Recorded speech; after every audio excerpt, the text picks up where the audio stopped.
Aprendemos con la Biblia en compañía de Raquel Godara.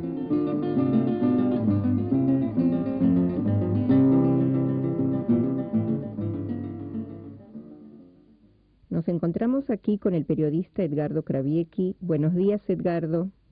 Buenos días. Raquel, ¿tiene sentido hoy estudiar la Biblia? Creo que sí. Más bien, Edgardo, estoy segura que sí. Aunque claro que tu pregunta se la hace muchísima gente y es comprensible en esta época de tantos estímulos. Tenemos televisión, video, multimedia, cine, internet y qué sé yo qué más bien que no. Y a mí esta pregunta, en este entorno, siempre me recuerda un maravilloso artículo de Ítalo Calvino que se titula ¿Por qué leer los clásicos? Entre otras cosas, dice Calvino que los clásicos son libros que nos sorprenden doblemente. Por un lado, nos sorprenden que incluyan temas o también actitudes que ni nos imaginaríamos que aparezcan en textos tan antiguos, tan respetados y respetables. Y por otra parte, contienen muchísimas cosas que sabíamos, pero no sabíamos de dónde vienen. No sabíamos que vienen precisamente de ese clásico. Hay muchas cosas muy vivas, muy presentes en nuestra cultura, como vamos a ver después, que vienen del Tanaj. Tanaj es Biblia, ¿sí? Y voy a usar indistintamente. A veces me va a salir Tanaj, a veces me va a salir Biblia. Cosas que no imaginamos que vienen de allí, o no estamos siempre conscientes de esa procedencia. Para darte un ejemplo, siempre veo la sorpresa del público que lee por primera vez el Eclesiastés y se encuentra de repente con la frase "no hay nada nuevo bajo el sol", que usamos tanto en nuestros días. Por una parte, a la gente le sorprende el hecho de que ya hace 2000 años o más también pensaran que no hay nada nuevo bajo el sol, o en forma más comprensible, más comprensiva, más amplia. Le sorprende a veces o no sorprende a veces el hecho de que la gente hace miles de años se pareciera tanto en su condición humana, en sus problemas, en su forma de pensar, a la gente de hoy. Y por otra parte, como no sabíamos, o la gente no sabe, que esa frase tan conocida y tan querida está en Eclesiastés, y de repente la encuentra ahí, se siente más o menos como cuando vamos a un lugar y vemos a un entrañable y viejo amigo que hacía tiempo que no veíamos, y lo vemos en un lugar en el que ni nos imaginaríamos que lo íbamos a encontrar. Pero el Tanaj nos depara no solo esas sorpresas, nos depara también buenas sorpresas en relación al primer aspecto mencionado por Calvino. Mucha gente piensa que el Tanaj es un libro sobre angelitos, un libro que ve todo con lentes color de rosa, y como vamos a ver en el transcurso de estas clases, el Tanaj es un libro totalmente diferente. Es decir, que en los dos sentidos de la sorpresa, podríamos decir que el Tanaj es uno de los más clásicos entre los clásicos. Sí, pero en un mundo en el que se publican más libros en un día que lo que cualquiera de nosotros puede leer en una vida entera, ¿qué puede darnos un libro escrito hace miles de años? Además del inmenso placer que espero que nos demos cuenta en estas clases que puede deparar en sí la lectura y el estudio de la Biblia, precisamente lo que tú dices le da más importancia a la lectura o al estudio de la Biblia. ¿Por qué? Porque muchísimo de lo que hay en los libros de los que hablas, en las películas de las que yo hablaba antes, puede ser mucho mejor entendido y adquirir más profundidad si se conoce de dónde viene. Para decirlo de otra manera, la Biblia es una literatura de una presencia tan fuerte en nuestra cultura que a veces, precisamente porque está tan presente, tiene un impacto tan extenso y tan intenso, no estamos conscientes de ello, pero nos enriquecemos mucho cuando nos hacemos conscientes. Para darte algunos ejemplos, vamos a empezar por lo más elemental, el lenguaje que hablamos todos los días. A veces no todos los días, no todas estas palabras las decimos todos los días, pero las conocemos, las usamos frecuentemente. La palabra amén, la palabra querubines, serafines, jubileo, júbilo, jubiloso, Satanás, bálsamo, mirra, caña, aleluya, todas esas palabras están prácticamente calcadas del hebreo bíblico, ni siquiera traducidas. ¿Sabes?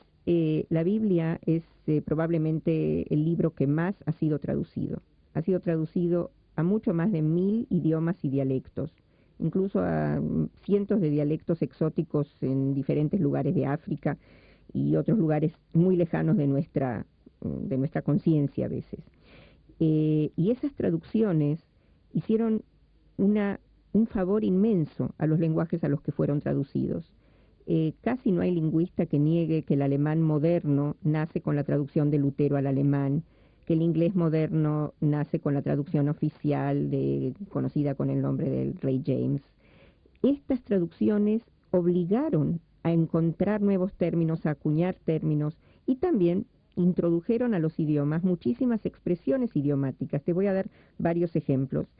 El Moisés, pasó las de Caín, hablamos de un éxodo, en estos días tan terribles de tanta gente que tiene que escaparse como refugiados por millones de sus países. Hablamos de grandes éxodos, usamos el término una plaga, hablamos de adorar al becerro de oro, de que hay que ganarse el pan con el sudor de su frente, decimos no solo de pan vive el hombre, usamos el chivo expiatorio, ojo por ojo, valle de lágrimas, a los cuatro vientos, el hombre propone y Dios dispone, no hay nada nuevo bajo el sol, la niña de sus ojos. Bueno, todo eso, y estoy segura que muchos de nosotros no lo recordamos, viene de la Biblia. Y es un placer encontrar de dónde viene aquello que usamos. Por lo menos así lo creo. Y respecto al lenguaje original de la Biblia, ¿en qué idioma se escribió el texto original? ¿En hebreo o en arameo?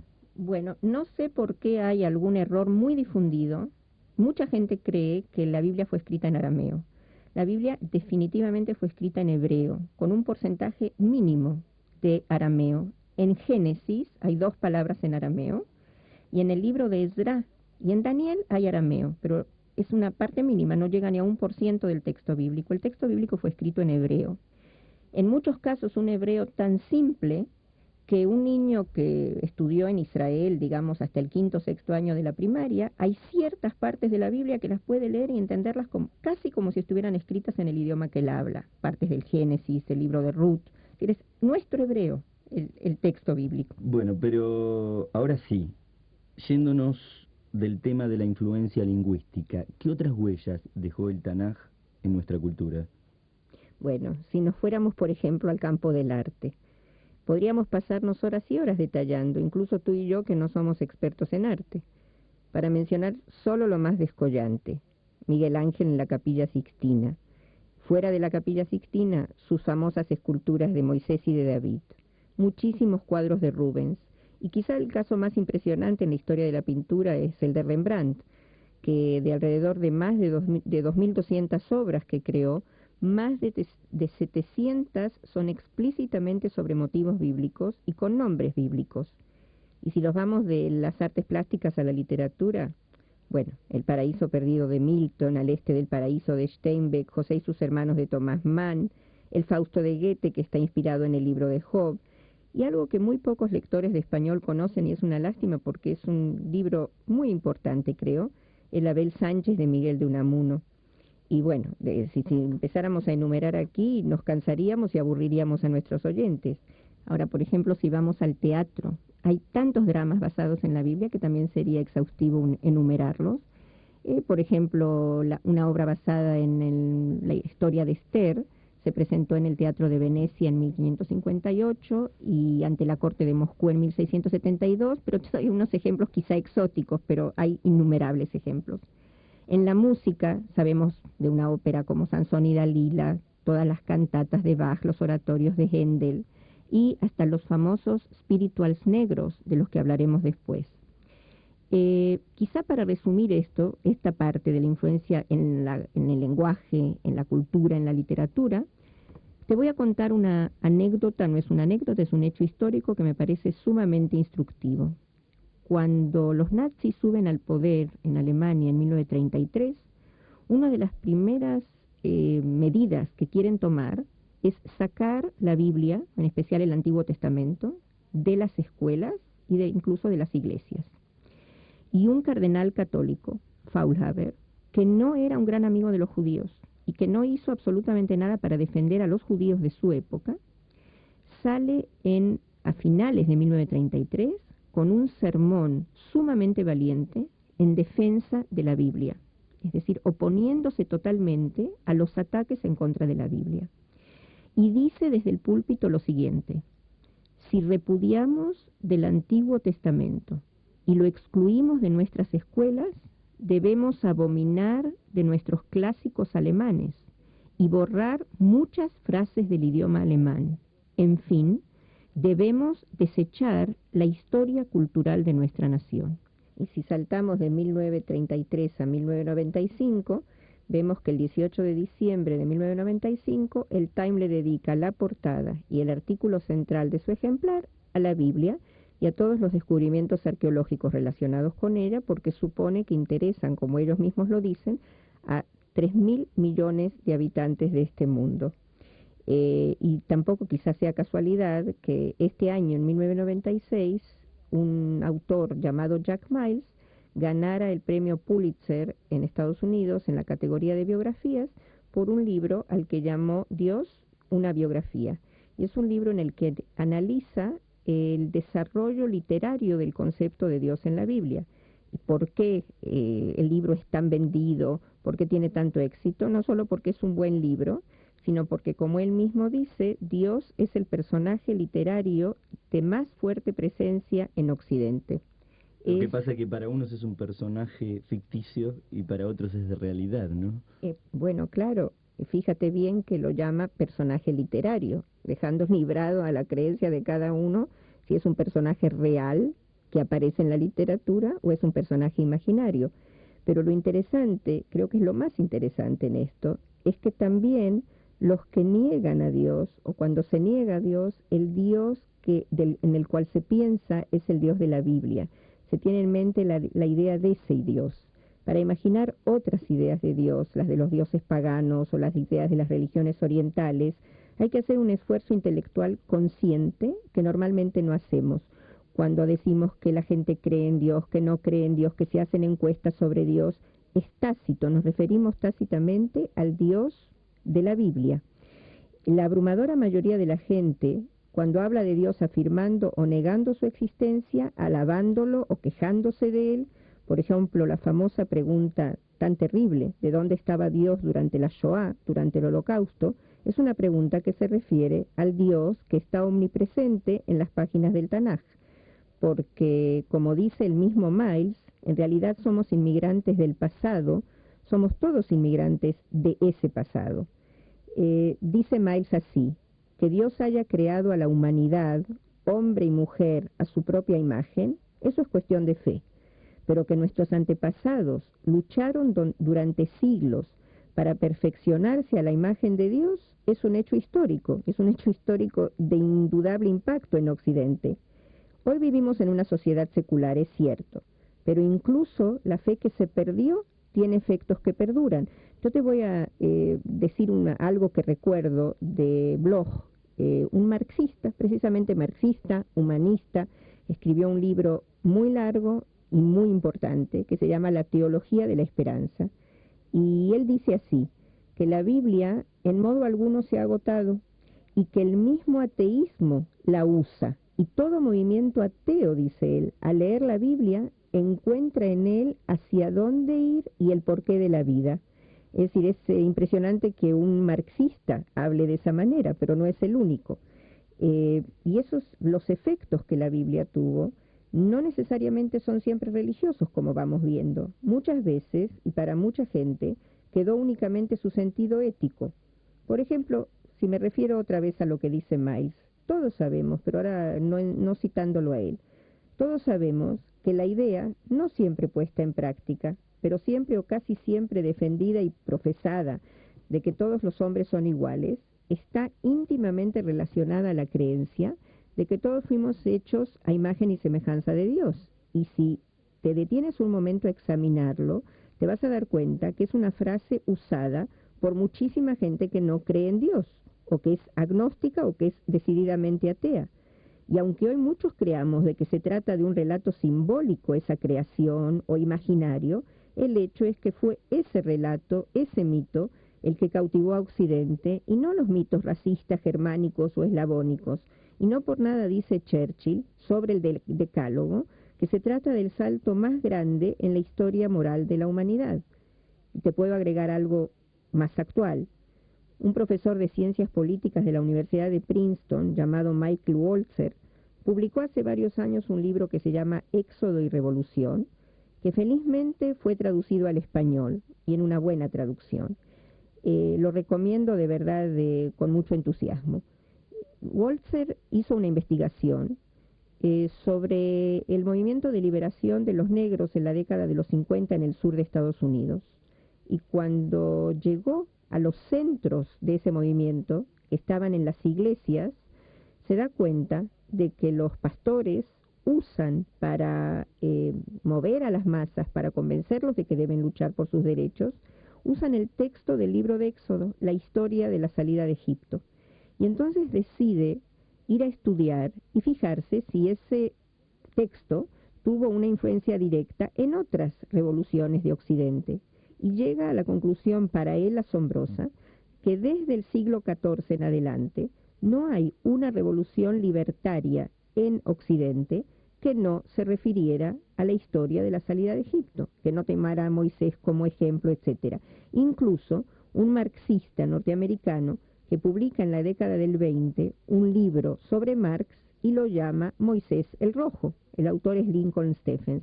Si te das cuenta que aquí no hay una distinción clara entre ateos y creyentes respecto a la influencia ética y política de la Biblia. Y Walzer nos explica por qué. Dice que lo más importante del relato del Éxodo es la idea de la responsabilidad por nuestro destino. O, si vuelvo a Bloch, la idea de la esperanza. Dice Bloch que la Biblia en realidad que en la Biblia se encuentra algo que no existe en ningún otro libro de religión: el sufrimiento que no quiere permanecer, la esperanza impaciente del éxodo, de la restauración, del llegar a ser diferente. Te das cuenta de que eso realmente lo pueden sentir tanto los no religiosos como los religiosos, lo repito.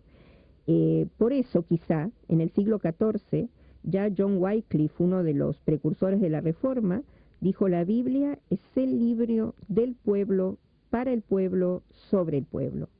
Y Thomas Huxley, un gran científico humanista inglés, pariente de Aldous Huxley, mucho más famoso, dijo en 1886 que la Biblia es la carta magna del pobre y del oprimido.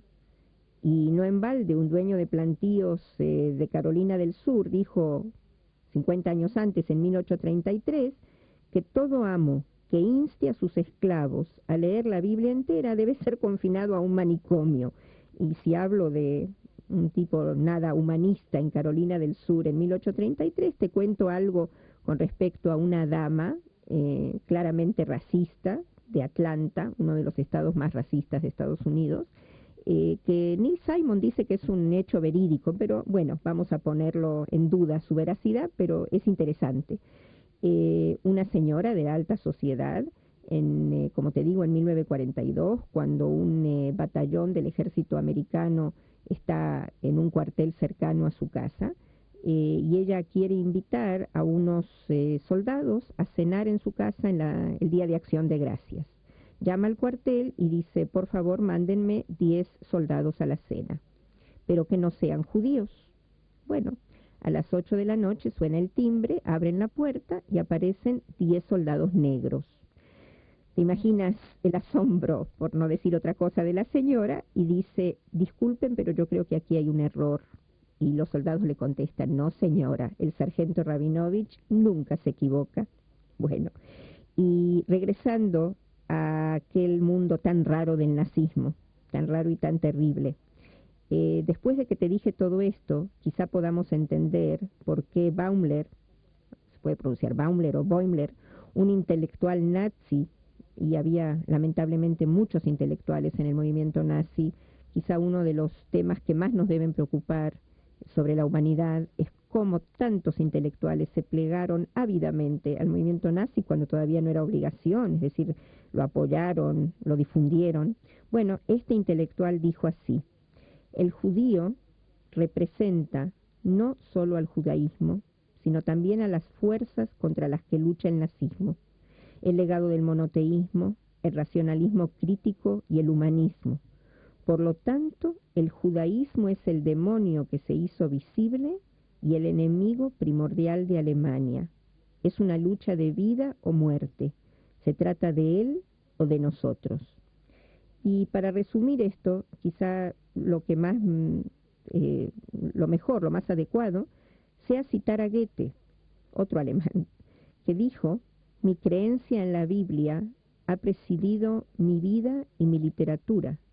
Cuanto más progrese la humanidad intelectualmente, más verá en la Biblia no solo la base de la educación, sino el mejor vehículo para impartirla. Y Tolstoy decía cosas bastante parecidas. Es decir, que si Grecia dio a Occidente la forma de pensar y los fundamentos de las artes plásticas, el Tanaj le dio su sistema de valores y su idea de progreso. Y si todavía te queda alguna duda, piensa qué dice en la Campana de Libertad de Estados Unidos. Hay una frase de Levítico que dice: proclamad libertad en la tierra para todos sus habitantes. Y en la pared central de Naciones Unidas, la frase que aparece es la famosa frase de Isaías, que dice: y convertiréis vuestras espadas en asadones. Es decir, el ideal de la paz que quizá en algún futuro lograremos.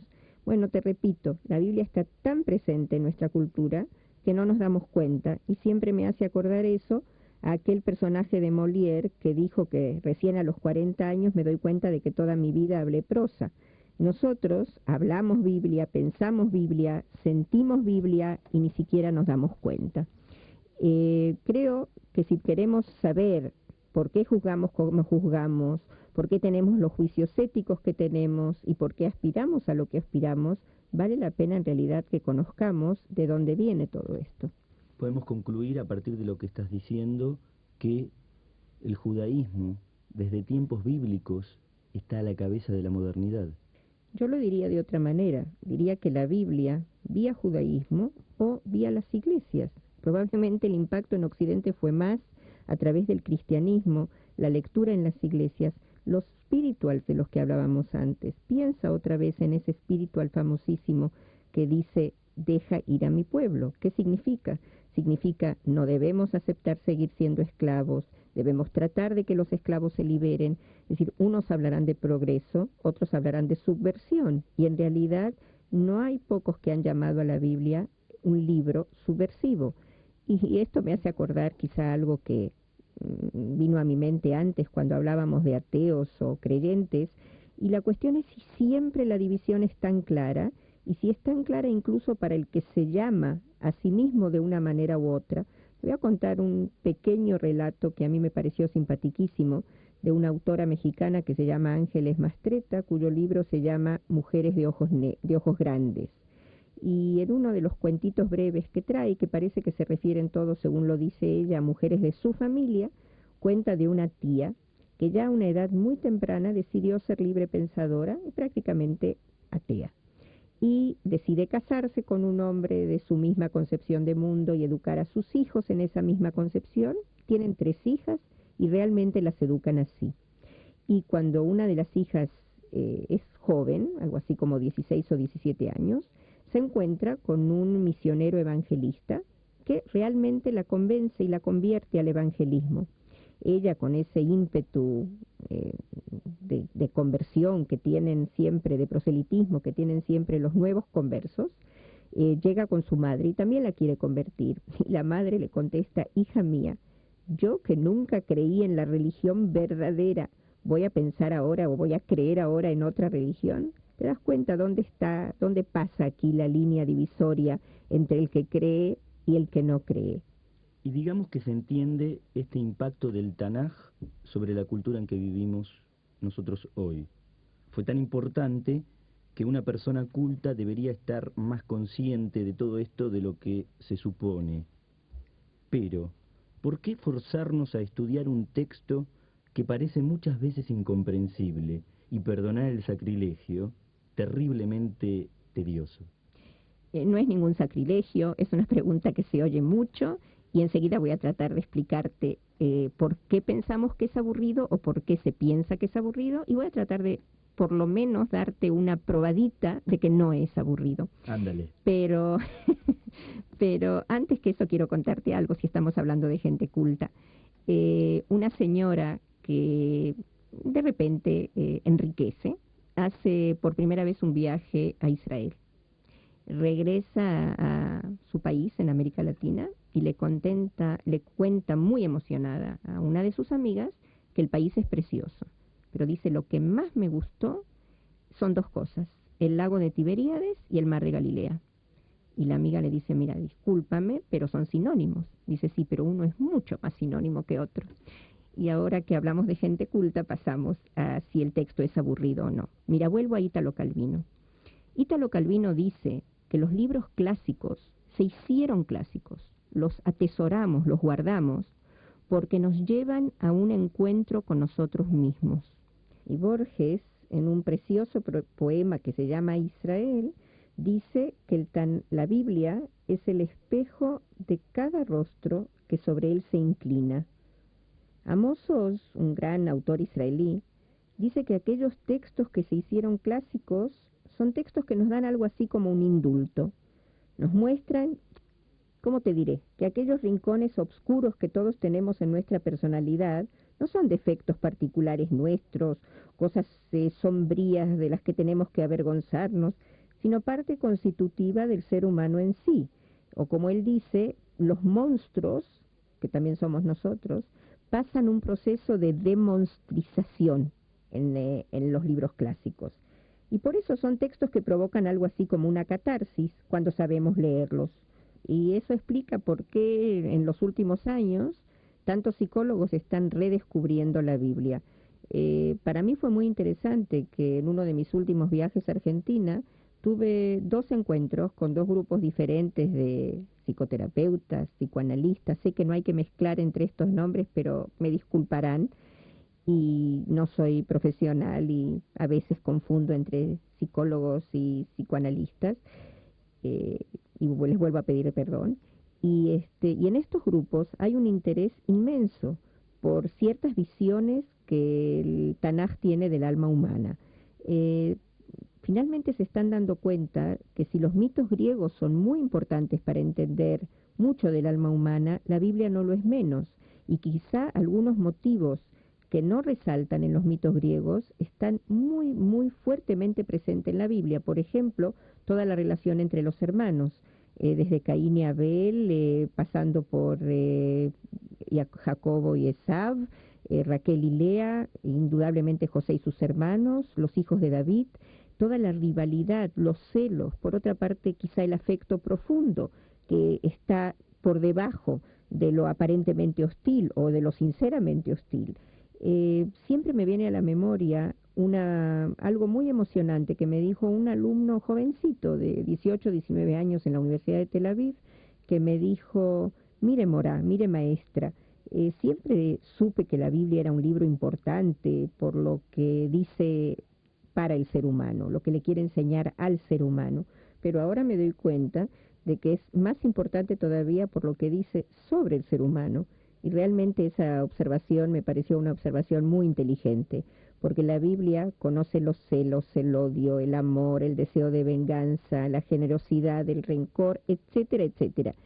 Como te decía antes, la Biblia no habla de angelitos, sino de seres humanos de carne y hueso, y por lo tanto, de ninguna manera puede resultar aburrido. Se puede gozar con esos textos o sufrir con esos, aceptar o rechazar, pero seguramente no podemos permanecer indiferentes y de ninguna manera podemos aburrirnos. ¿Cómo vamos a aburrirnos ante un libro que es un compendio impresionante de todo aquello que somos nosotros, con todas nuestras pasiones, con todas nuestras partes más hermosas y nuestras partes no tan hermosas? No por nada vuelvo a referirme a Calvino, que dice que los libros que son clásicos, como lo es la Biblia, nos hacen conscientes de nuestras posiciones y por eso nos atraen tanto. Además, la cuestión de la belleza literaria es probablemente el más grande éxito literario de la historia. Y quizá para terminar, decirte por qué leerlo, quiero decirte quizá la última frase del artículo de Ítalo Calvino. Dice, ¿y por qué leer los clásicos? Bueno, simplemente quizá porque es mejor leerlos que no leerlos. Eso, claro, siempre que se trate de una persona que no sea como aquel señor, que cuando le preguntaron qué libro quiere de regalo para su cumpleaños, dijo, ay, libros no, ya tengo uno. Ahora, sobre por qué parece aburrido. Mira, yo sé que parece aburrido. Y es uno de los motivos quizá por los que decidí grabar estas clases. Porque a veces cuando en mis cursos les digo a mis alumnos, bueno, vayan a su casa y lean tal y tal capítulo. Regresan y me dicen, no entendimos nada, es tedioso, no nos dio ganas leerlo. Después lo analizamos en la clase y vemos que todos se encuentran realmente interesados por lo que dice el capítulo. Ahora, ¿por qué parece tan tedioso cuando se lee en la casa? Te voy a decir, primero por el halo de santidad que tienen los libros. Es decir, yo sin querer, nosotros tomamos ese libro, tomamos el compendio bíblico, el texto, y nos parece que estamos tomando en las manos, incluso cuando no somos religiosos, algo antiguo, santo, que deberíamos leer de una manera diferente a lo que leemos otros libros. También, y esa es una dificultad mayor, la cuestión de las traducciones. Tú sabes que cualquier traducción literaria es difícil. Es tan difícil que Voltaire, que como todo antisemita era también antifeminista, es así, todos los antisemitas son antifeministas cuando hablan de mujeres. También son antinegros, también claro, son anti cualquier minoría. Bueno, las mujeres no somos tan minoría, pero nos tratan muchas veces como a una minoría.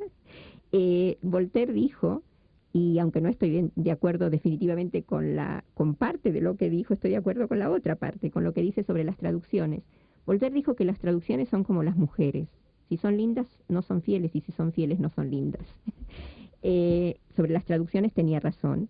Y Voltaire, ¿y por qué? Porque nunca un idioma tiene exactamente los mismos términos que el otro, porque los conceptos varían de cultura a cultura. Ahora, si toda traducción es difícil, la de la Biblia es mucho más difícil. Primero, por el halo de santidad, tengo que usar palabras que son altas, elevadas en mi lenguaje, o arcaicas, cuando en el lenguaje bíblico original todo es muy simple, pero así se traduce. Además, la incomprensión, que fue el resultado de que mucha gente dejó de hablar ese idioma, muy poca gente lo siguió entendiendo. También palabras que se presentan una sola vez en la Biblia. ¿Cómo hago para entender exactamente lo que significan? También a veces la tendenciosidad de la traducción y dos cosas más. El texto bíblico es un texto muy escueto, casi podríamos decir tacaño. Y entonces para leerlo hace falta una lectura muy intensiva, conociendo las asociaciones de aquellos que lo escribieron, de la época en que se escribió, y que quizá antes de escribirse se relataba oralmente. Y si piensas un poco en que cuando nosotros hablamos entre nosotros, damos por descontado que mucho de lo que decimos no necesita explicación, porque el otro no se entiende. Si hablamos de el Líbano, si decimos Líbano en Israel o decimos Líbano en la China, las asociaciones que se despiertan son totalmente diferentes. En Israel casi no tenemos que explicar cuando hablamos del Líbano, o indudablemente no tenemos que explicar. Y en esa época se usaban otro tipo de asociaciones. Y por ejemplo, si yo te digo que en el Tanaj, cuando se dice en la época de los jueces, indudablemente el que lo oía o el que lo leía en esa época todavía, inmediatamente entendía que se hablaba de una época de anarquía. La época de los jueces significa en una época que no hay rey, una época, como dice el libro de Jueces, en la que cada quien hacía lo que bien parecía a sus ojos. Es decir, como digo, una época de anarquía. O por ejemplo, cuando en el Tanaj aparece un relato sobre hambre, se sabe que hambre inmediatamente será seguido por un movimiento de la familia o del pueblo, porque si hay hambre se va a otro lado a buscar comida, a buscar trabajo. O quizá uno de los ejemplos más lindos. Hay varias veces en la Biblia que leemos sobre las jóvenes que salían al pozo a traer agua. Ahora bueno, nosotros lo leemos, no sabemos de qué cultura se trata y pensamos, bueno, salían al pozo a traer agua. Pero resulta que en el pozo de agua, en esas culturas, era el lugar de reunión, el lugar del chisme, el lugar de la diversión. Y entonces tenemos que, nos ponen a la expectativa, ¿qué se descubrirá ahora en esta reunión? ¿Quién aparecerá en el momento de esta reunión? como por ejemplo cuando aparece Rebeca o cuando aparece Raquel, y empiezan a suceder cosas interesantes. Esas son cosas que si no estamos preparados para entenderlas, no las podemos, realmente nos aburren porque no sabemos exactamente por qué ponen tanto énfasis en ellas. Por una parte énfasis y por otra parte tan breve. Déjame decirte algo que me olvidé de decirte al principio sobre la cuestión de las asociaciones, y regreso a ese impacto de la Biblia en nuestro mundo. Mira, cuando uno lee una noticia sobre alguna ciudad de Asia o incluso a veces alguna ciudad de Europa, mucha gente no sabe a qué ciudad nos estamos refiriendo. Pero cuando se lee una noticia en la que aparece la palabra Jerusalén o la palabra Belén, que seguramente es una ciudad muchísimo más pequeña que aquellas ciudades de las que podemos leer en Europa o en la China, inmediatamente eso toca vibras muy profundas en la gente que lo lee, y quizás sea una de las explicaciones de por qué las noticias sobre el Medio Oriente tienen tanto lugar en el periodismo, en la televisión, etcétera. Bueno, ese fue un paréntesis que volvió a explicar la presencia de la Biblia en la cultura occidental, pero regreso a la cuestión de las asociaciones. Entonces, una dificultad para leer la Biblia sin alguien que nos ayude a entenderla es la dificultad de la traducción. La otra dificultad es el mundo de las asociaciones. Necesitamos entender a qué se están refiriendo, porque si no, mucho de lo que dice ese relato tan escueto se nos pierde. Para darte otro ejemplo de la dificultad que hay en entender la Biblia, especialmente cuando se lee meticulosamente y se lee en hebreo, me imagino que tú sabes que el hebreo antiguo, como todos los idiomas semitas, no señalaba por escrito las vocales. Y entonces, si yo te diera un ejemplo en español, si yo te digo dos letras, M-S, ¿cómo lo lees? Puedes leer mes, puedes leer misa, puedes leer masa, puedes leer musa, es decir, es infinito. Lo mismo pasa con el hebreo. Se escribían solamente las consonantes. Entonces, imagínate el trabajo grave, grande que hay para descifrar lo que dice ese texto. Ahora, es cierto que ya está descifrado. En el siglo VII de la era cristiana ya se le agregaron definitivamente las vocales al texto que usamos de la Biblia, pero estamos tan seguras de que siempre las agregaron bien cuando hacía tantos años que ese texto había sido escrito. Te voy a dar un ejemplo de lo que podría haber pasado si no se hubieran agregado correctamente. Cuando en el texto bíblico dice que no se debe cocinar el cabrito en la leche de su madre, dice Bejalev imo. Pero si en vez de Bejalev imo, Bajalev imo, le hubieran puesto Bejelev imo, lo que diríamos no es que no hay que cocinar el cabrito en la leche de su madre, sino en el sebo de su madre, en la grasa de su madre. ¿Te imaginas la diferencia inmensa que eso habría tenido en todas las costumbres o los ritos dietéticos de la cocina judía? Y como esos pueden haber muchos otros ejemplos, que la mayoría imaginamos que fueron bien entendidos, pero quizá no todos. Es decir, es otra dificultad que tenemos para entender bien el texto. Claro, repito, cuando lo leemos en hebreo, pero también en las traducciones siempre tenemos que fijarnos si entendieron bien el hebreo original, porque las traducciones que tenemos provienen de lecturas hechas en un texto generalmente sin las vocales anotadas. Podemos concluir o decir, a partir de lo que nos estás explicando, que todo es una cuestión de exégesis. No sé si llamarlo exégesis, porque es una palabra que tiene demasiadas acepciones a las que no quiero entrar ahora, pero seguramente es una cuestión de conocimiento. No podemos entender el texto sin conocer su contexto. Como hace más de 2000 años que ese contexto se terminó, necesitamos muchos elementos para reconstruir ese contexto. Pero el producto es tan feliz, la riqueza que obtenemos de eso es tan grande, que realmente vale la pena hacer el intento. Pero si cada vez estamos más lejos de ese mundo bíblico de antaño, ¿no nos será, Raquel, cada vez más difícil entender el texto? No, yo creo que se nos hace cada vez más fácil, y te voy a decir por qué. En primer lugar, por la arqueología.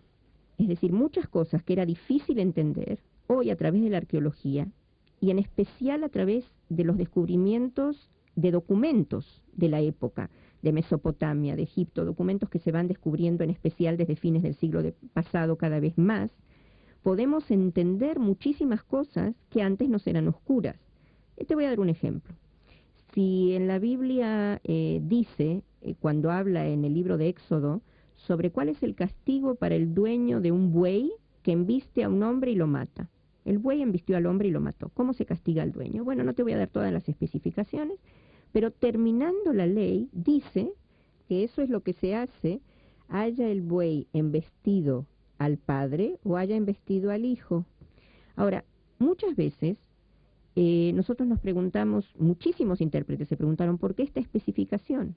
Si nosotros sabemos que en la Biblia todas las leyes son iguales para el padre, para el hijo, si la víctima es el padre o es el hijo, hasta que cuando se descubrió el Código de Hammurabi, de alrededor de 1900 años antes de Cristo, vemos que ahí dice que cuando un arquitecto construye una casa, si el techo cae sobre el dueño de casa, se mata al arquitecto.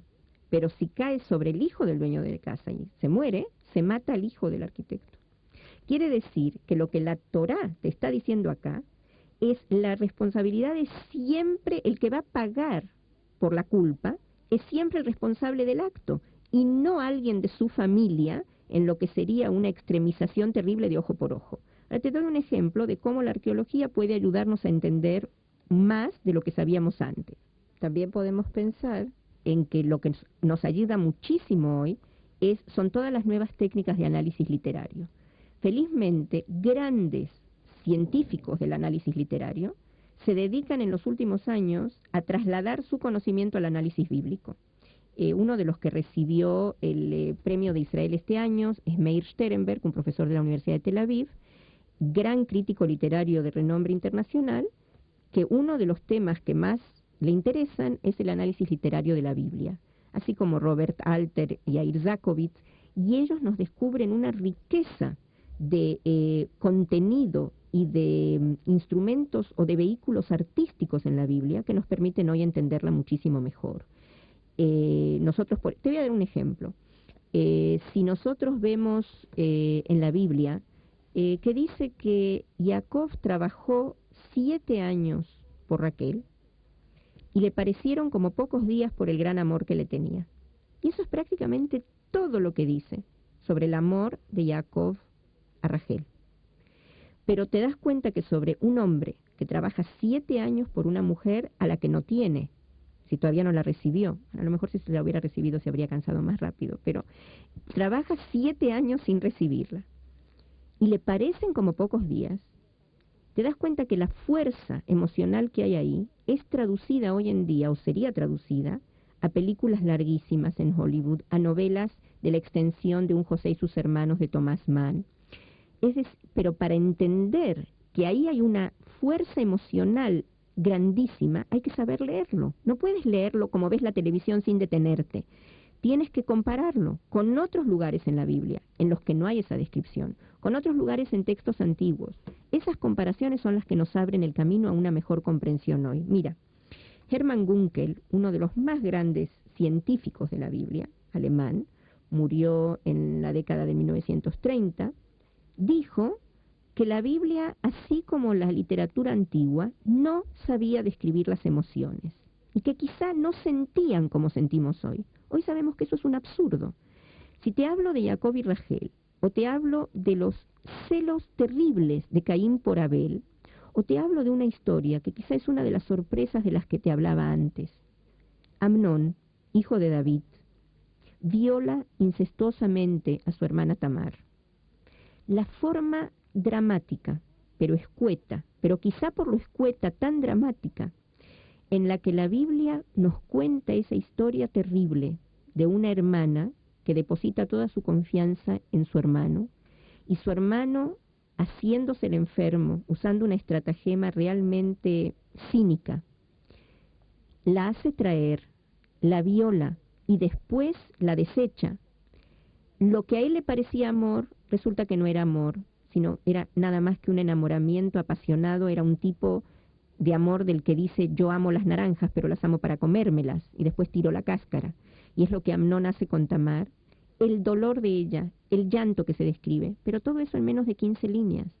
Ahora, cuando yo leo esa historia, quizá me trae a la memoria un libro pequeñito de una entrevista que un autor italiano le hizo a Primo Levi, quizá uno de los 4 o 5 mejores escritores entre los sobrevivientes de la Shoah, del Holocausto. Y el entrevistador dice: yo me pregunto cómo Primo Levi puede hablar con tanta serenidad, con un tono tan bajo, sobre las cosas de las que habla, que son cosas tan horrorosas.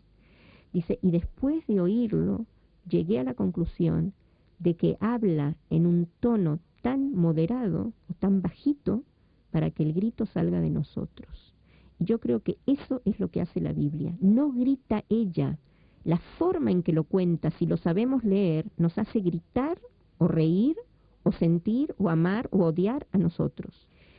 Yo creo que con esto más o menos te expliqué en forma muy escueta por qué parece aburrido y por qué es lo más inverso, es lo opuesto al aburrimiento si aprendemos a leerlo.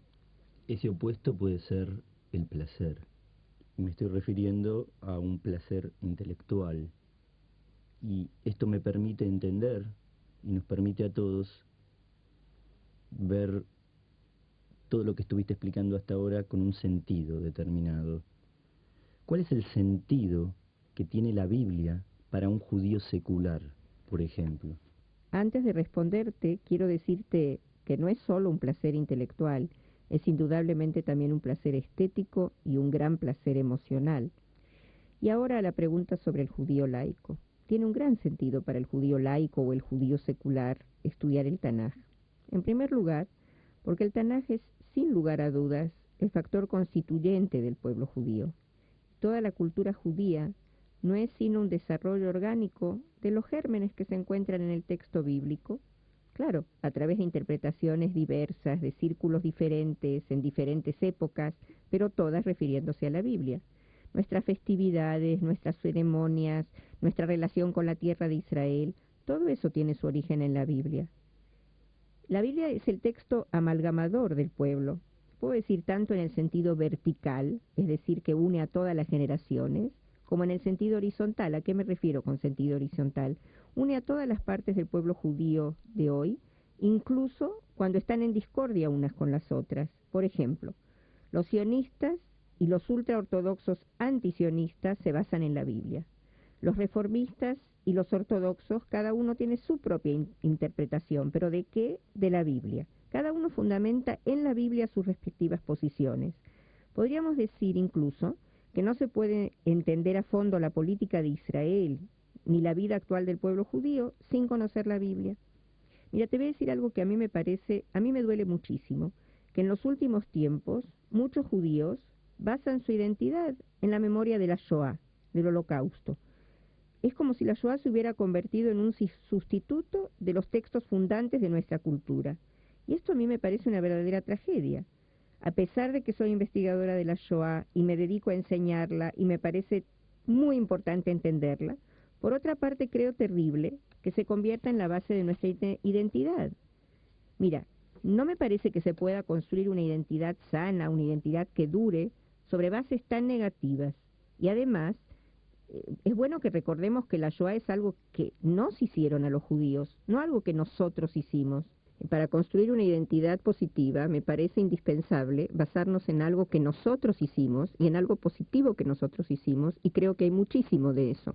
Si podemos estar bastante orgullosos de la creación cultural judía a través de los siglos, comenzando por la creación bíblica. Y además creo que es bastante oportuno preguntarse precisamente si en todo el sistema de valores que tiene su origen en la Biblia hay algo que pueda contrarrestar el sistema de valores nazi. Es decir, que vale la pena aferrarse a esta cultura ancestral porque todavía no terminó de decir o de dar lo que puede darnos a nosotros y a la humanidad. Y me parece que es mucho más importante pensar de esta manera y quizá mucho más positivo que pensar siempre en esa pregunta o ese problema en el que tanta gente se debate, cómo luchar contra la asimilación. Yo creo que cuando luchamos contra, los resultados no son los resultados esperados. La lucha en contra es generalmente contraproducente. Despertamos un antagonismo en aquellos con los que venimos a hablar o a los que venimos a convencer. En vez de luchar en contra de la asimilación, tengo que tratar de explicar por qué vale la pena seguir perteneciendo a esta cultura, como lo dije antes, y creo que hay mucho por lo que vale la pena. Ahora quiero agregarte algo.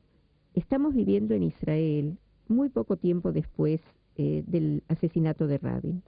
Y Rabin fue asesinado, como todos sabemos, por un joven religioso, un joven perteneciente a ciertos círculos muy pequeños, probablemente más pequeños de lo que muchos imaginamos, pero terriblemente militantes, y que tienen que ver con, claro, el grupo de Kahana y algunos otros de sus allegados. Y eso hace que mucha gente, y en especial los jóvenes, identifique, como venía diciendo antes, a esta forma de ver el judaísmo con el judaísmo en general.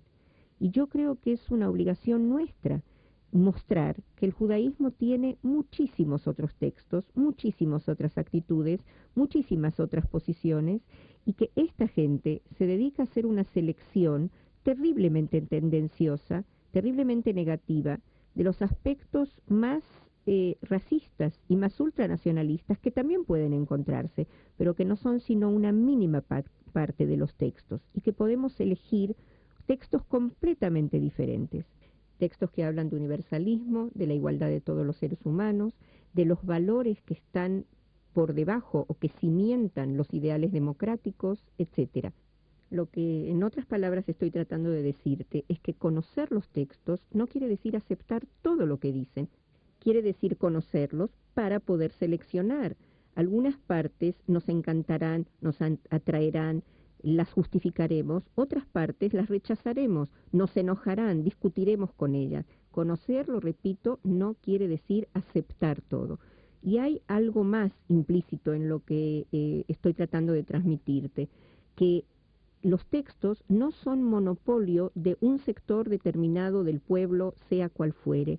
Los textos fueron escritos tanto por mis antepasados y por tus antepasados, como por los antepasados de los sectores más fanáticamente religiosos, y nos pertenecen tanto a ellos como a nosotros.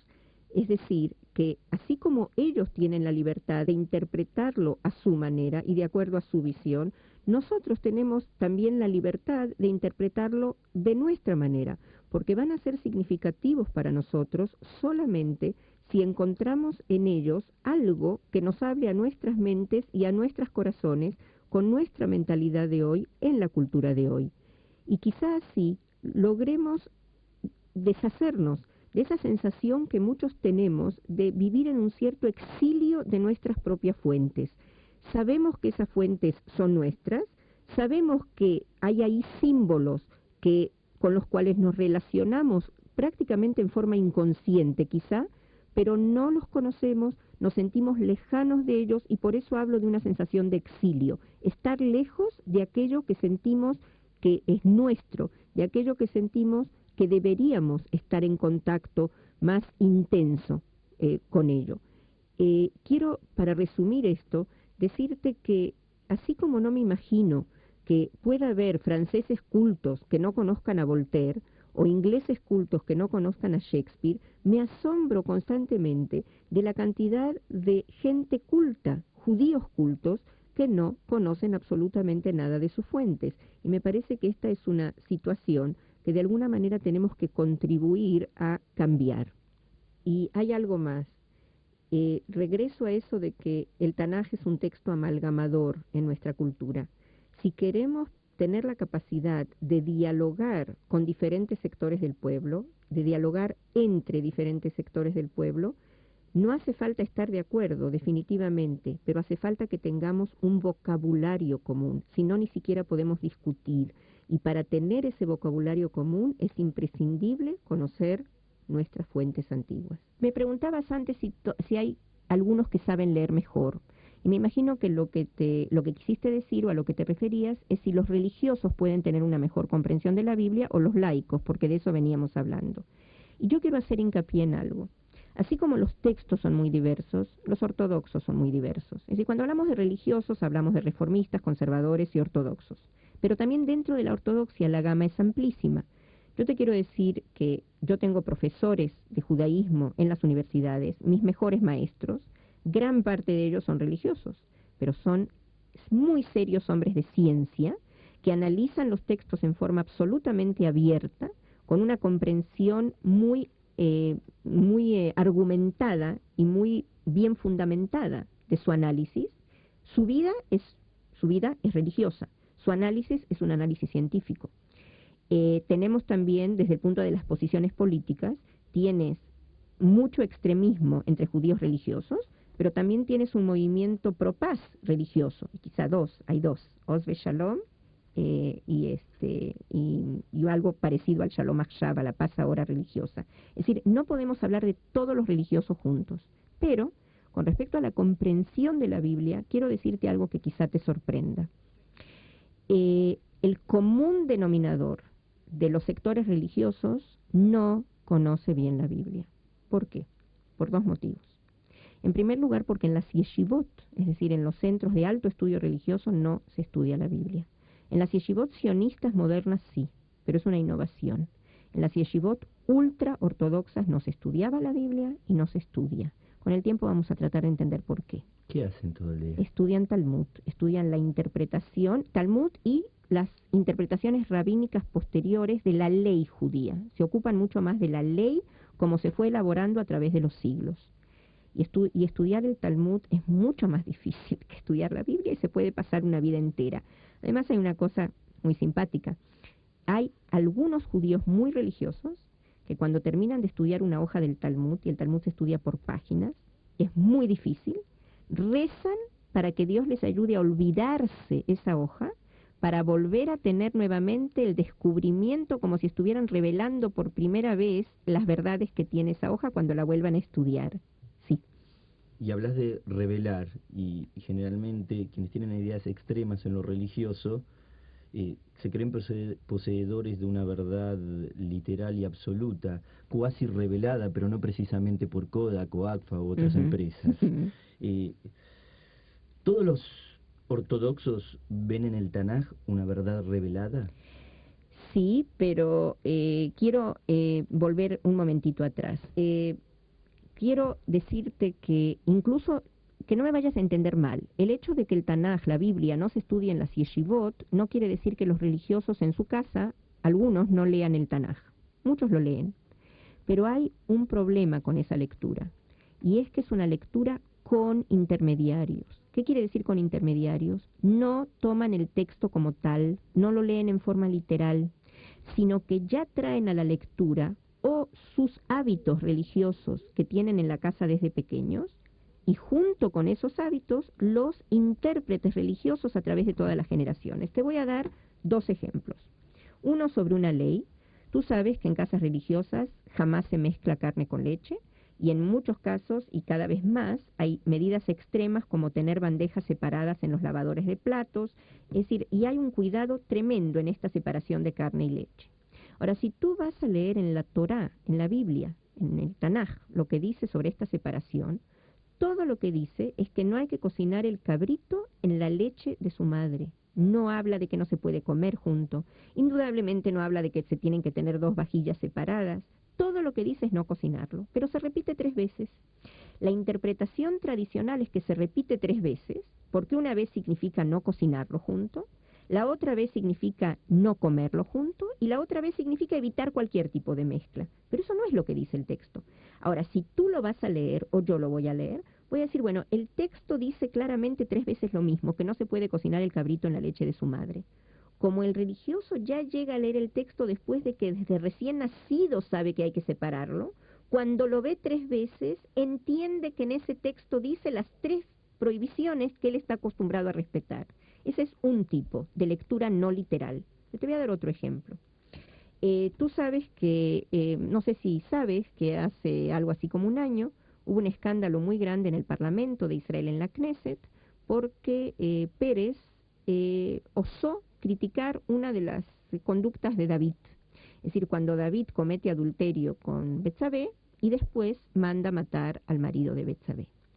Y Pérez dijo que no todos los actos de David deben ser tan respetados. Y hubo un escándalo espantoso, fue muy atacado por los círculos religiosos, y dijeron que cómo puede ofender así la figura santa de David. Ahora, eso me hizo acordar a una frase que dijo una vez un profesor religioso de la Universidad de Hebrea, profesor de historia, Ben Sasson, que dijo que si el David de la Biblia y el David de los intérpretes posteriores de la religión judía se encontraran en la calle, los dos personajes, los dos caballeros no se reconocerían y necesitarían que alguien los presentara mutuamente, porque son dos personajes tan diferentes. Mira, si tú lees la historia de David y Betsabé, y en algún momento la vamos a estudiar, te das cuenta que la Biblia condena en forma, no podemos pensar en una forma más terrible de condenar ese acto. Cuando aparece el profeta Natán y le dice a David que ha hecho lo malo a los ojos de Dios y que por eso va a morir el hijo que tiene de Betsabé, y le dice que no solo cometió adulterio, sino asesinó, ¿cómo podemos pensar que la Biblia no condena ese acto? Pero después, cuando vemos las interpretaciones que por motivos históricos se van haciendo a través de las generaciones en el judaísmo, vamos viendo que se va realmente limpiando, purificando del todo la imagen de David, comparándolo con Moisés y convirtiéndolo realmente en un santo sin defectos. Ahora, te voy a contar una historia sobre esto que pasó en la Universidad de Barilán. La Universidad de Barilán es una universidad religiosa, en la que estudian también muchos alumnos no religiosos y en las que hay también algunos profesores no religiosos. Pero se caracteriza, entre otras cosas, por la que todos los estudiantes, no importa qué estudien, tienen que tomar cursos sobre judaísmo y no hay ningún profesor de materias judaicas que no sea religioso. Uno de esos profesores, uno de los mejores profesores de Tanaj que existen hoy en día, se llama Uriel Simon, estaba dando un curso de esos de introducción sobre judaísmo para alumnos de otras materias. En ese curso había jóvenes que habían estudiado en escuelas laicas y jóvenes que habían estudiado en escuelas religiosas del Estado. Estudian la historia de David y Betsabé y a la semana siguiente se para una chica con la cabeza cubierta, es decir, religiosa, que había estudiado en una escuela religiosa del Estado y le dice: profesor Simon, usted me hizo un trauma. Y el profesor Simon, que es una persona muy amable y muy simpática, le dice: discúlpame, ¿cómo te hice un trauma? Me preocupa. Y dice: con la historia que nos contó sobre David y Betsabé. Dice: pero yo no te la conté, leímos el texto bíblico. Dice: sí, pero lo leímos mal, porque lo debemos leer completamente de otra manera. Y entonces comenzó a contarle al profesor Simon cómo estudió en la escuela, cómo interpretar ese texto, y realmente resulta que David no pecó. A eso lo llamo yo leer con intermediarios, es decir, no es leer lo que el texto te cuenta, sino lo que la interpretación le puso al texto. Quiere decir leerlo, en otras palabras, con prejuicios. Pero lo que te quiero decir es que el peligro de leerlo con los ojos vendados por prejuicios, a veces también lo tenemos los laicos. Es decir, si nosotros venimos a leer la Biblia con la idea preconcebida de que Dios es una creación política de los sacerdotes para manejar mejor al pueblo, etcétera. Si no podemos entender que hay gente que sincera y verdaderamente cree en Dios, sin que esto sea una posición impuesta en ellos por círculos clericales, sino porque sinceramente creen, si no podemos entender que para los personajes bíblicos Dios era parte vital de su mundo, no vamos a poder entender para nada todo el mundo del Tanaj. Y quiero que esté claro, no quiere decir que sea imprescindible o necesario creer en Dios para entender el Tanaj, pero tenemos que tener la capacidad de empatía de entender que esos personajes sí creían en Dios, no por una imposición política, sino por una necesidad emocional o por otra forma de concebir el mundo. No hay que ser totalitario, no hay una sola forma de ver el mundo. Cualquier texto que uno quiera entender a fondo, tiene que acercarse él con la máxima honestidad intelectual, y esto es parte de nuestra honestidad intelectual. Te voy a dar otro ejemplo. Si venimos al Tanaj con la convicción de que mucha gente tiene, de que el Dios del Tanaj es un Dios cruel, vengativo, etcétera, no vamos a entender para nada el mundo del Tanaj, porque hay imágenes así de Dios, pero hay muchísimas imágenes de un Dios misericordioso, un Dios que ama, un Dios que exige ser amado más que temido, etcétera, etcétera. Entonces, tanto los religiosos como los no religiosos que quieren entender el Tanaj o que queremos entender el Tanaj, tenemos que venir sin ideas a priori, tenemos que tomarlo prácticamente así como está puesto ante nosotros, con alguna medida, yo te diría, de inocencia en el buen sentido de la palabra. ¿Qué es la Biblia, Raquel? Tanto que hablas de la Biblia, ¿qué contiene? Bueno, en primer lugar, hay gente que piensa quizá que la Biblia es un libro. Lo primero que tenemos que aclarar es que la Biblia es una biblioteca inmensa que contiene, simplemente es una biblioteca por lo más evidente porque contiene 24 libros escritos en muy diferentes épocas y no un solo libro. Pero es una biblioteca por mucho más que eso. Creo que ya te fui insinuando que el Tanaj se ocupa de una infinidad de temas, desde los problemas de la familia, tanto entre padres e hijos, como lo que vimos más que nada, el problema de los hermanos, si no solo en la familia en general, sino el problema en la pareja, cómo algo que puede empezar como un amor ideal puede deteriorarse, y tenemos no solo el ejemplo de Adán y Eva, sino también algunos momentos grises en esa relación de tanto amor entre Jacob y Rachel. Tenemos también problemas no solo de familia, sino también políticos. Al Tanaj le preocupa tremendamente la cuestión del poder político. Hay una visión muy clara de que el poder corrompe, y si vimos antes algo relacionado con el rey David, también a Salomón, por lo menos en sus últimos años, el poder lo corrompió. El Tanaj realmente tiene una actitud de mucha suspicacia hacia lo que puede causar el poder, incluso a la persona más justa, y creo que en eso es sumamente inteligente.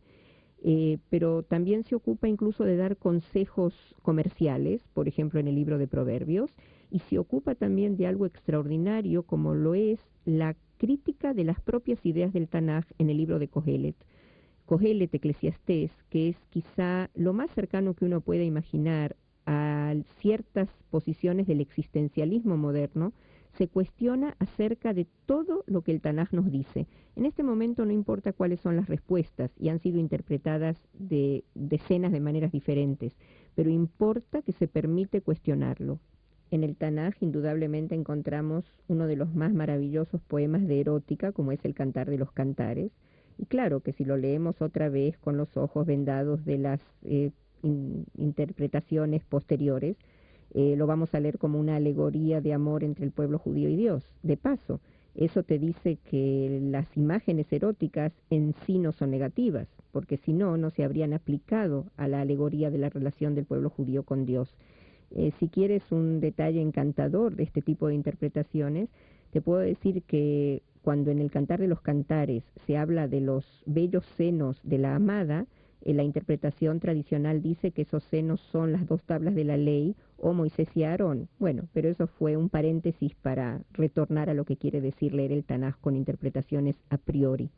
Pero indudablemente hay aquí un aspecto celebrativo, una alabanza increíble al amor erótico en sí. Por otra parte, si vamos a ver en Sodoma y Gomorra, tenemos una de las facetas más abominables de la cuestión sexual, un intento de violación homosexual colectiva. Pero quizá en Sodoma y Gomorra lo que sea más interesante no es eso, sino, para darte un ejemplo de lo actual que puede ser la lectura del Tanaj, se trata aquí de una sociedad que todos en esa sociedad eran pecadores, desde el más pequeño hasta el más grande, pero lo más interesante y lo que la acerca tanto a una percepción correcta de la sociedad nazi es la inversión de la ética que hubo en esa sociedad. Cuando Lot, el extranjero, trata de decirles que su conducta es realmente repugnante, ellos lo desechan su intento de amonestación, porque están absolutamente convencidos de que su conducta es precisamente la correcta. Lo repito, hay aquí un caso increíble de inversión total de la ética que nos recuerda tanto a lo que pasó en el movimiento nazi. Bueno, usando una frase de otro contexto, podríamos decir que indudablemente al Tanaj nada humano le es ajeno. Pero no olvidemos que lo más importante es que el Tanaj persigue educar a la humanidad entera a través quizá de un pueblo al que pone a la vanguardia, y entonces no podemos dejar de ver jamás que el centro del Tanaj son los valores que trata de transmitir a través de prédicas de los profetas, a través de leyes, pero esa es su misión central. y también aquellos relatos en los que nos ponen las pasiones más negativas de los seres humanos, no están puestos para elevar el rating del Tanaj o mejorar sus ventas, sino que están puestos con un propósito educativo muy claro del cual tendremos que ocuparnos en nuestras próximas clases. Pero la Biblia también es una biblioteca porque incluye todos los estilos que podamos imaginar, comenzando por el estilo narrativo, todos los relatos que citamos y los muchísimos que no citamos, siguiendo por el estilo legislativo, todas las leyes en varios libros de la Torá, del Pentateuco. Tenemos estilo retórico, en Deuteronomio especialmente y en todos los profetas. Tenemos poesía, tanto poesía litúrgica religiosa, como una poesía individual, personal, como el ejemplo que di antes en el Cantar de los Cantares. Y también, si bien es cierto que no tenemos filosofía en el sentido estricto de la palabra, en el sentido del método filosófico griego, sí está en cuanto a cierto tipo de ensayos en los que el hombre, por su propia razón, va tratando de analizar problemas y fenómenos fundamentales del ser humano, como en Proverbios, en Eclesiastés y en el libro de Job. Es una biblioteca, además, por otra cosa, quizá más sorprendente aún. Mucha gente piensa que la Biblia es un libro, una biblioteca o una cultura monolítica, que tiene una sola posición sobre cada tema al cual se refiere. No hay más grande error que ese. La Biblia está llena de polémicas. No solo de polémicas tan terribles como las de Abraham con Dios, en las que Abraham pretende salvar a los justos de Sodoma hasta que Dios le demuestra que no hay, pero Abraham le dice a Dios, el juez de toda la tierra no hará justicia, matarás al justo con el malvado. Abraham se lo dice a Dios, no Dios a Abraham. La discusión de Job con Dios. Pero no solo eso, hay discusiones explícitas entre sectores diferentes en la Biblia. Si tener un rey o no tener un rey. La Biblia se opone al rey y acepta la voluntad del pueblo. Es decir, ciertos sectores se oponen, ciertos sectores lo quieren y Dios incluso se rinde ante la voluntad del pueblo. No solo eso, hay una discusión bastante explícita, muy explícita, sobre si templo o no templo. David quiere construir un templo. Dios dice, yo anduve en tiendas, en carpas durante el desierto, yo no necesito templo, pero bueno, quieres construirlo, constrúyelo, o que lo construya tu hijo en realidad. Incluso hay discusiones sobre otros temas, por ejemplo, sobre las mujeres. Si en Proverbios dice, el que encontró mujer encontró el bien, Eclesiastés dice, más amarga que la muerte he hallado a la mujer. Si lo sabremos nosotros. Pero entonces si dices algo te tengo que contar otra cosa, ¿sabes? Y aquí quizá vengan las dos posiciones. Un señor le dice a Dios, Dios, ¿por qué creaste a la mujer tan linda? Para que te guste. ¿Por qué la creaste tan sensual? Para que te guste. ¿Por qué la creaste con esa curiosidad intelectual tan grande? Para que te guste. ¿Por qué con esa bondad? Para que te guste. ¿Y por qué la creaste tan tonta? Para que tú le gustes a ella. Ahora, es interesante por qué la Biblia dejó esas discusiones. Y creo que de ahí surge una de las características más importantes del pueblo judío, que es lo que llamamos el valor de la controversia, o la controversia como valor. Sabemos que a los judíos nos gusta discutir, pero el judaísmo en realidad respeta ese amor a la discusión, piensa que solamente la cultura puede vivir y perpetuarse si es continuamente fermentada por la polémica y la discusión. Dice que las discusiones entre los sabios aumentan la sabiduría. Incluso en algún lado dice que Dios nos dio las leyes de tal manera que puedan ser interpretadas de infinidad de maneras diferentes, y así indudablemente se evita el peligro del totalitarismo que acecha a cualquier religión monoteísta. Pero ahora, volviendo a tu primera pregunta de qué contiene el Tanaj o qué es el Tanaj, debería hacer una descripción o una lista de cuáles son los libros contenidos en esa biblioteca. De esa pregunta a mí me gustaría formulártela con un agregado, que es ¿cuándo se escribieron también esos libros? Así que te refieres a las dos cosas. Voy a tratar de hacerlo en el tiempo que nos queda. La Biblia contiene 24 libros. 5 son los que llamamos la Torá, el Pentateuco, es decir, desde Génesis hasta Deuteronomio. Después vienen libros históricos o historiográficos, el libro de Josué, el libro de Jueces, los libros de Samuel, los libros de Reyes. A continuación tenemos los profetas, es decir, los profetas clásicos. Los 3 primeros son los 3 grandes, Isaías, Jeremías y Ezequiel. Y después lo que llamamos la docena, los profetas menores. que los llamamos menores no porque no fueron importantes, quizá algunos de ellos fueron tan importantes como los 3 grandes profetas, sino porque lo que quedó de sus discursos o de sus escritos es mucho más pequeño. No quedaron tantos escritos como de los 3 clásicos.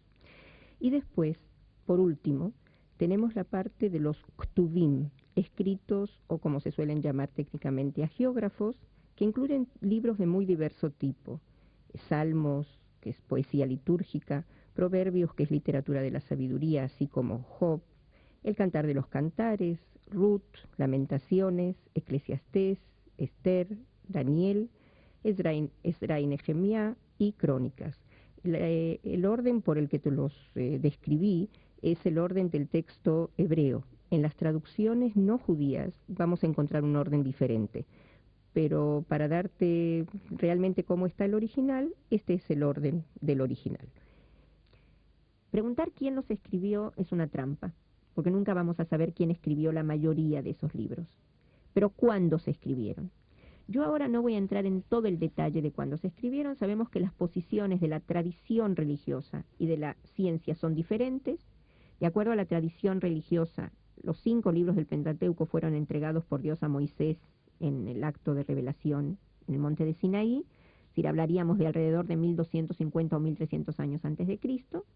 Los otros siempre nos dicen que fueron escritos por gente que tenía inspiración divina. Los profetas, según la tradición, escribieron sus propios libros. El libro de Job lo escribió Moisés, el libro de Lamentaciones y el libro de Reyes los escribió Jeremías. Samuel escribió su libro, Jueces y Ruth, etc. Y aquí puedo volver a una pregunta que me hiciste hace un rato sobre si todos los religiosos aceptan todo lo que se dice sobre la revelación en forma literal. Y te puedo decir que no.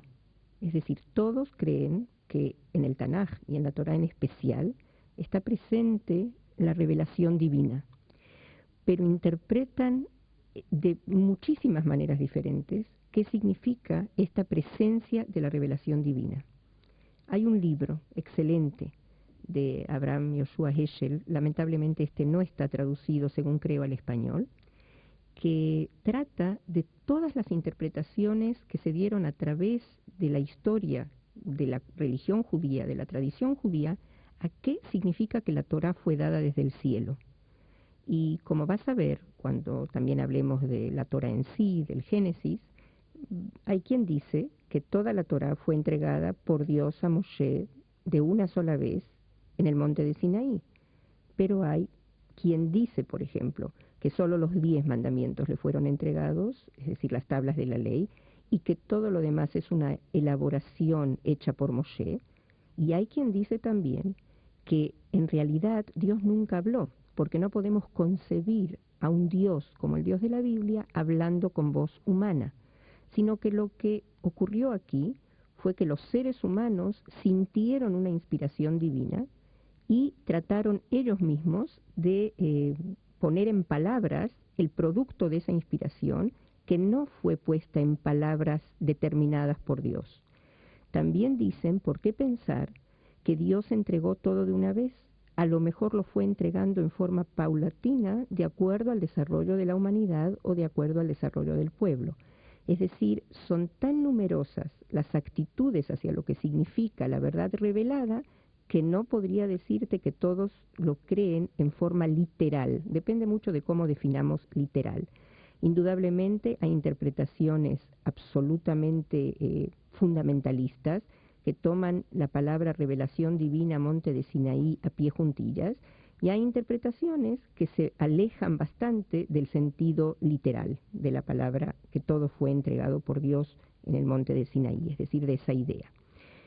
Lo que dice hoy la ciencia, y no voy a entrar en todos los detalles, no solo por no cansar y porque no hay tiempo, sino por la gran discusión que hay entre los científicos, en forma muy general, te voy a decir que se supone que en las partes más antiguas de la Biblia hay tradiciones que empezaron a circular oralmente, quizá ya 1400, 1500 o 1600 años antes de Cristo, pero que se comenzaron a escribir con toda probabilidad en la época del rey David, es decir, más o menos 1000 años antes de Cristo, que la Torá se siguió escribiendo y se selló, digamos, se cerró alrededor del siglo VI antes de Cristo, que los otros libros, por ejemplo los libros de los profetas, los escribieron sí, quizá ellos o sus discípulos, y de los otros libros podemos saber muy poco. Yo, para decírtelo en forma muy general, vamos a decir así, que la Biblia es el producto de un proceso cultural que se inicia en forma muy incipiente, varios siglos antes del año 1000 antes de Cristo, que comienza a tomar forma escrita alrededor del año 1000 antes de Cristo, y que los últimos libros, quizá Daniel, quizá Esther, se terminan de componer alrededor del siglo II antes de Cristo. Es decir, que es un proceso de escritura de por lo menos 800 años. Ahora, además de escribirlo, había que recopilarlo, sellarlo, lo que llamamos convertirlo en un canon, es decir, que ese complejo, ese conjunto de 24 libros que nosotros tenemos hoy, se cerró en algún momento, se decidió qué va a quedar dentro de esas escrituras sagradas que el pueblo iba a preservar y qué no, porque sabemos a ciencia cierta que había muchísimos libros más que no se preservaron. El Tanaj mismo habla del libro de las crónicas de los reyes de Judá, del libro de las crónicas de los reyes de Israel, del libro del Yashar, es decir, del libro del justo o de la corrección. Sabemos que posteriormente hubo libros como los más famosos, quizá los libros de los Macabeos, que estaban escritos en la época en que el Tanaj se sella como un complejo cerrado y no ingresaron a este complejo por diferentes criterios. Bueno, sabemos que el proceso tuvo dos corrientes. Una fue lo que ciertos sectores del pueblo fueron atesorando y fueron haciendo suyo como patrimonio cultural para todas las generaciones, y otra corriente fue la de los líderes espirituales del pueblo, que se convertirían en los autores de la Mishnah, es decir, de la primera creación cultural postbíblica que sí quedó como parte del acervo del pueblo judío, y ellos son los que van a decidir definitivamente dónde cortar, qué incluir y qué no. El proceso termina en realidad alrededor del año, digamos, 0, entre la época anterior a Cristo y la era cristiana, pero sabemos que siguen ciertas discusiones, especialmente sobre el Cantar de los Cantares, sobre el libro de Ezequiel, y que estas discusiones concluyen no después del año 150 de la era común. Desde ese año no fue quitado ni incluido nada significativo al texto que llamamos Tanaj o Biblia, o, según dicen algunos, Antiguo Testamento, un nombre que a mí no me gusta, porque quiere decir que esto fue de alguna manera relegado o rechazado. Nosotros hablamos de interpretaciones científicas, religiosas, literarias, etcétera. ¿Cuál de todos estos métodos usaremos en estas clases, Raquel? Bueno, te voy a ser franca, vamos a ser muy eclécticos, es decir, vamos a usar varios métodos bastante no mezclados, no revueltos, es decir, uno por cassette. no uno por cassette, sino por turno, a veces varios en un cassette. ¿Por qué? Voy a usar el método científico cuando sea imprescindible, es decir, yo no puedo enseñar Tanaj sin usar yo el método científico. No siempre, como maestra, todos los maestros tenemos que hacerlo si tratamos de ser serios.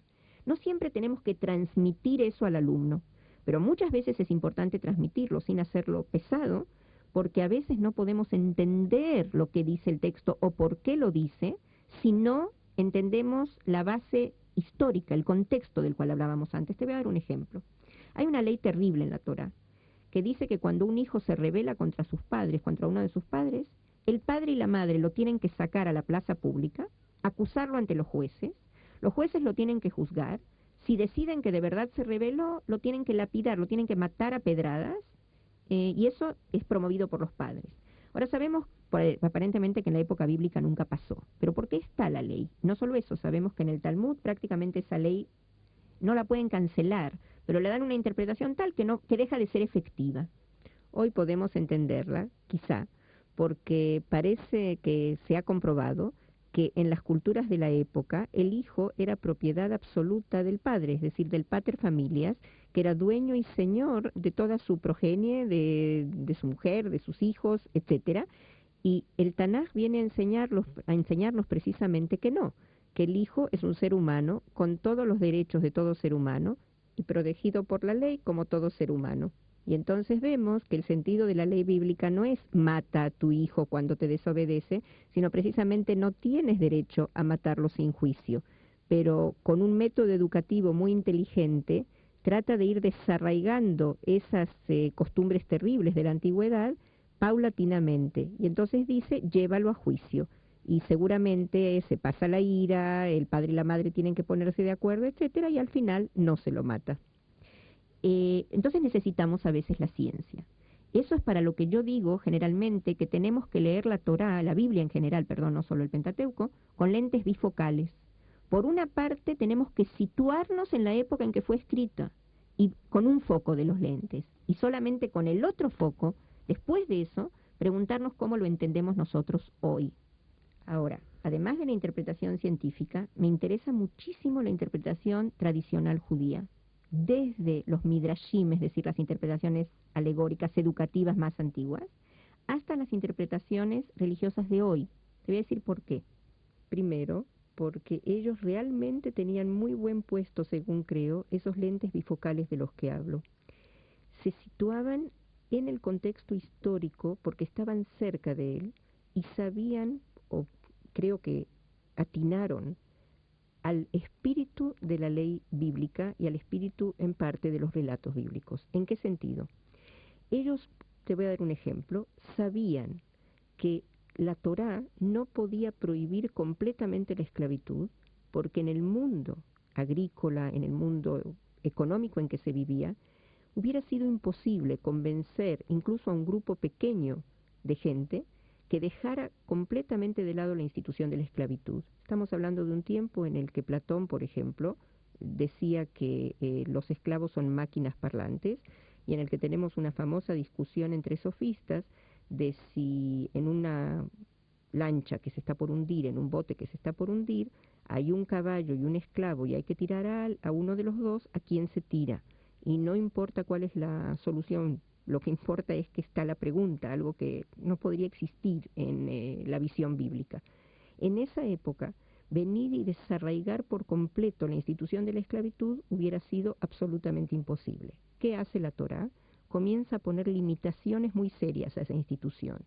El esclavo no va a ser esclavo por más de 6 años, no se le puede hacer ningún daño físico, no se lo puede tratar en los juicios en forma diferente al hombre libre, etc.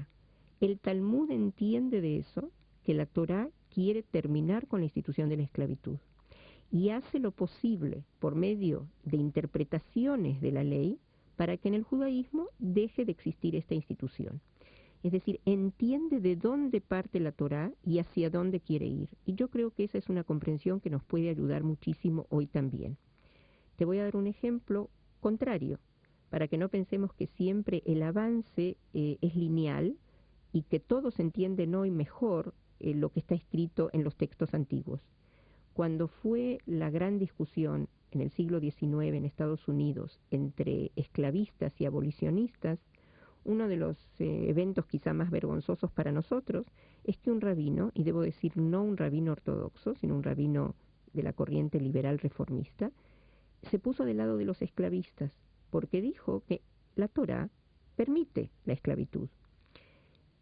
Todos, o casi todos, los rabinos de todas las corrientes en Estados Unidos se le abalanzaron, se le echaron encima y le dijeron, ¿cómo puedes entender que la Torá quiere que haya esclavos? La Torá trata de prohibir la esclavitud, pero lo hace con un método gradual. Quiere decir, te vuelvo a repetir, que hay cosas que quizá ellos por estar cerca, cronológicamente, por estar cerca quizá también en mentalidad, entendieron muy bien. Pero ese es un motivo por el que me interesa.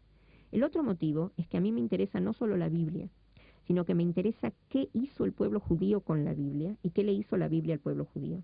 ¿Cómo podemos entender que ese texto no se haya muerto, que no lo hayan redescubierto los arqueólogos ahora, como el Código de Hammurabi, las leyes hititas, el libro de los muertos egipcio, sino que haya quedado como un fenómeno vivo en la cultura judía y en la cultura de Occidente?